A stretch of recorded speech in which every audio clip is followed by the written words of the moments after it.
নমস্কার বন্ধুরা, অপর্ণা রান্নাঘরের আরও একটি পর্বে আপনাদের সবাইকে স্বাগত। কেমন আছেন বন্ধুরা? আশা করি ভালো আছেন। আজ চলে এসেছি মুচমুচে ভেন্ডির রেসিপি নিয়ে।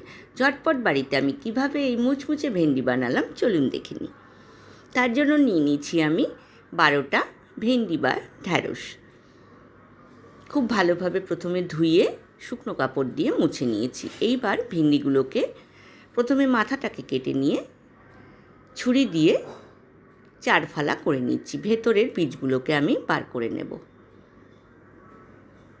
এক একটা ভিন্ডি দেখতে কিন্তু কুমড়ো ফুলের মতো লাগবে যখন পোড়াটা ভাজা হবে। গরম গরম ডাল ভাতের সাথে অথবা স্ন্যাক্স হিসাবেও কিন্তু এই মুচমুচে ভিন্ডি ভীষণ ভালো লাগবে। একটা ভিন্ডি কেটে আমি দেখিয়ে দিলাম, আরও একটা ভিন্ডি আমি কেটে দেখিয়ে দিচ্ছি। ওপরটা আমি ছুরি দিয়ে কেটে নিলাম, তারপর মাঝখানটা আমি 4 ফালা করে নিচ্ছি। ভেতরের বীজগুলো ছুরি দিয়ে বার করে দিচ্ছি। বন্ধুরা যারা প্রথম থেকে আমার সঙ্গে আছেন তাদেরকে অনেক ধন্যবাদ, আর যেসব বন্ধুরা প্রথম আমার চ্যানেলে ভিজিট করছেন তাদেরকে আমার চ্যানেলে স্বাগত জানাই।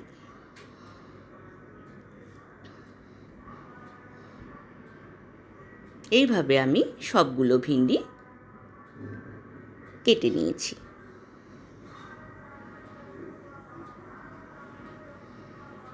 এইবার আমি মুচমুচে ভিন্ডি বানানোর জন্য ব্যাটারটা বানিয়ে নেব। একটা বড় বাটি নিয়ে নিয়েছি, তার মধ্যে দিয়ে দিচ্ছি 3 টেবিল স্পুন বেসন, 2 টেবিল স্পুন চালের গুঁড়ো বা চালের আটা,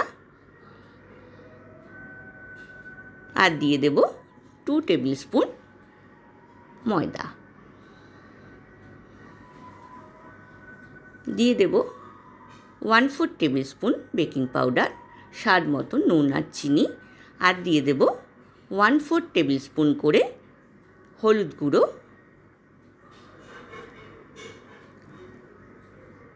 কাশ্মীরি লাল লঙ্কার গুঁড়ো, জিরে গুঁড়ো, ধনে গুঁড়ো,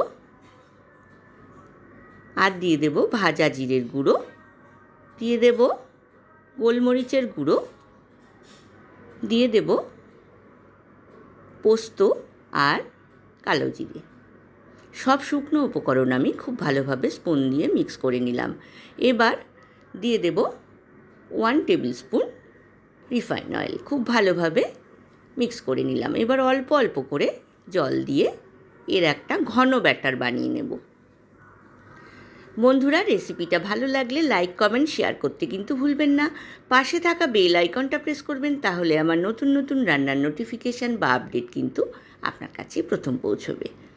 কড়াইতে আমি আগে থেকেই রিফাইন অয়েল গরম করে রেখেছি হাই ফ্লেমে। এইবার এক একটা ভিন্ডি এই ব্যাটারে ডুবিয়ে গরম তেলের মধ্যে দিয়ে দিচ্ছি। ব্যাটারের ঘনত্বটা কিন্তু যেরকম আমি বানিয়েছি সেরকম বানাতে হবে, কারণ ভেন্ডি কিন্তু পিচ্ছিল, সেই জন্য কিন্তু ব্যাটারটা একটু ঘন করে বানাতে হবে। আর লো টু মিডিয়াম ফ্লেমে বানালে কিন্তু হবে না, মিডিয়াম টু হাই ফ্লেমে বানাতে হবে। লো টু মিডিয়াম ফ্লেমে বানালে ভিন্ডিগুলো কিন্তু ন্যাতানো হয়ে যাবে। ফার্স্ট স্টেপ ভেজে তুলে নেওয়ার পর আমি সেকেন্ড স্টেপ কড়াইয়ের মধ্যে দিয়ে এক পিঠ বাদামি হয়ে গেলে অপর পিঠ উল্টে দিচ্ছি।